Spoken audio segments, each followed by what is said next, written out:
Another way to describe variation in data is to use something known as a 5-number summary. A 5-number summary, we use it most commonly to create what are known as box and whisker plots.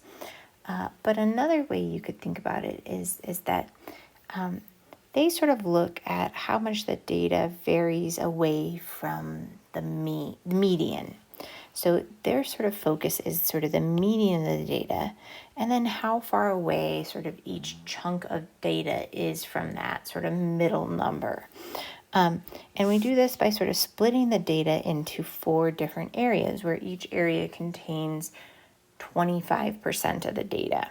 So we have sort of our lowest point, and then the lower quartile or quartile 1, between the lowest value and quartile 1 is 25% of the data, so a quarter of the data.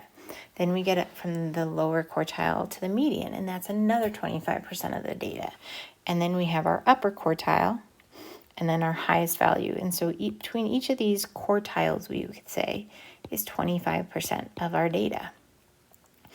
So the easiest way, obviously, like everything else, to find sort of this 5-number summary is to use our technology.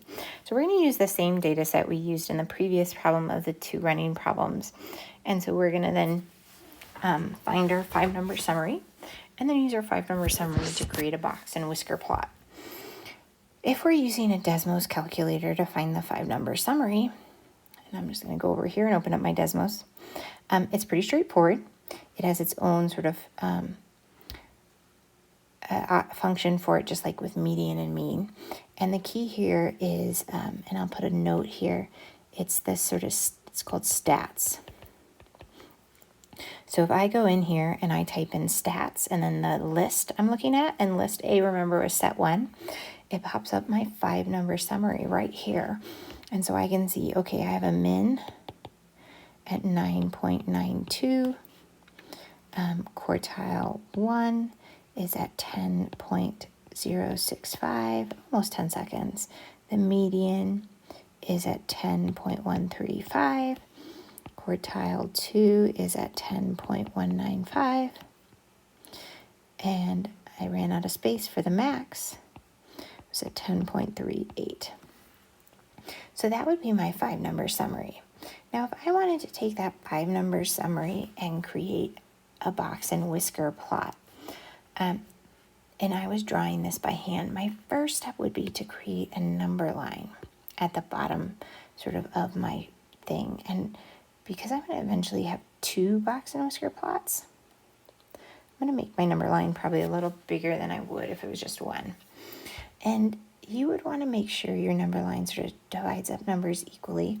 I need to get, a number slightly lower than 10 and a number slightly higher than 10. I know with my second data set, I'm going to have to get up to 12. So I'm going to start 9 here and make that like 9.5. And then this is 10, and that's 10.5, 11, 11.5, and then 12. So I'm just trying to space out numbers equally. These aren't necessarily numbers that I need for this particular one, but they're just generally numbers.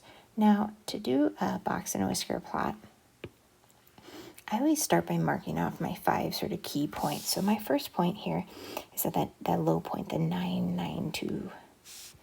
And that's going to be almost at 10. And then my next number is right past 10. And I sort of draw another line there. And then I have a number a little further past 10. And then I have a number a little further past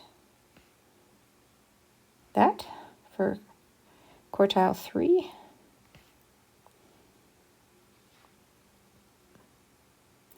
And then my max is just a little further past that. So I have a very cramped box and whisker plot. And what I do is, why it's a box and whisker plot is in the middle between the 2 quartiles, quartile 1 and quartile 3 with the median, we create a box. And then I draw sort of whiskers attaching either end. And if you notice, all the data here seems very smushed together.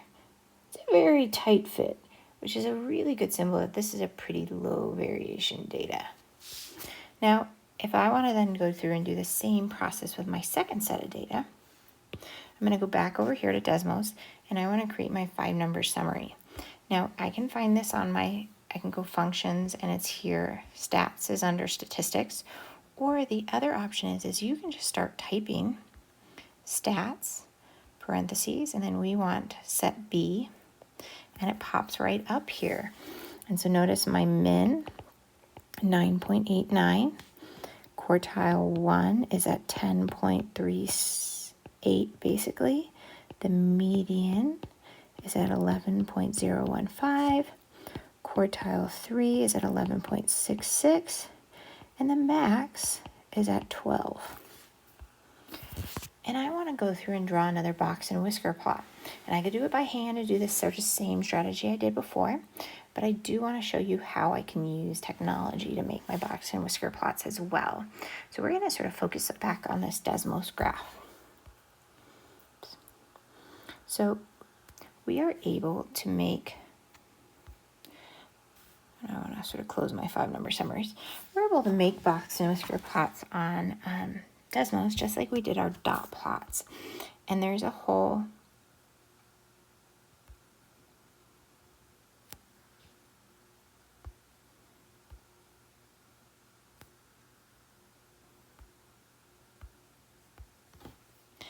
setting, sort of just like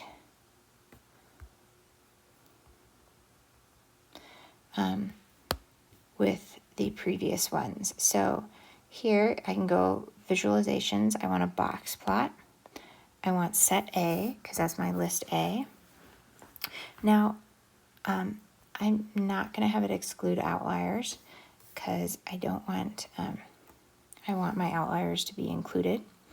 And so there's some things I can sort of change. So first off, we can zoom in a little, and you'll notice this is sort of a zoomed in version of what we had earlier.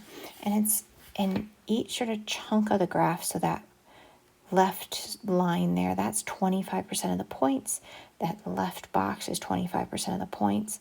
The right box is 25% of the points. And that right whisker is also 25%. And each are sort of pretty equally spaced, which, this data is probably pretty symmetric. Now, I want to draw a box plot for set B. And if I sort of put in the same data that I had for the other one, so if I type, box plot, and I type B, it defaults the 1, 1 just like we did on the previous one, and I'm going to zoom out a little. Oops. But I don't want my box plots overlapping. I want them slightly offset from each other. So what I'm going to actually do is I'm going to make my one box plot a little shorter. And then I'm going to go down here and I'm going to make this one the same height. But then I'm going to offset this up to 2. So that way I can sort of see my 2 box plots and compare them, and they're not directly on top of each other. So now we see the second box plot. This is for the second set of data. And you'll notice that it's also sort of equally spaced out, but just sort of further apart, more stretched. And so I can really quickly see that, that second set of data has higher variation. It covers a bigger sort of distance while that first set of data was really crunched together. And I can go back to my sort of drawn one here, and I can make another sort of vague sketch of that. This is by hand, so obviously it's not going to be perfect. But I can sort of, generally put the points where they need to be.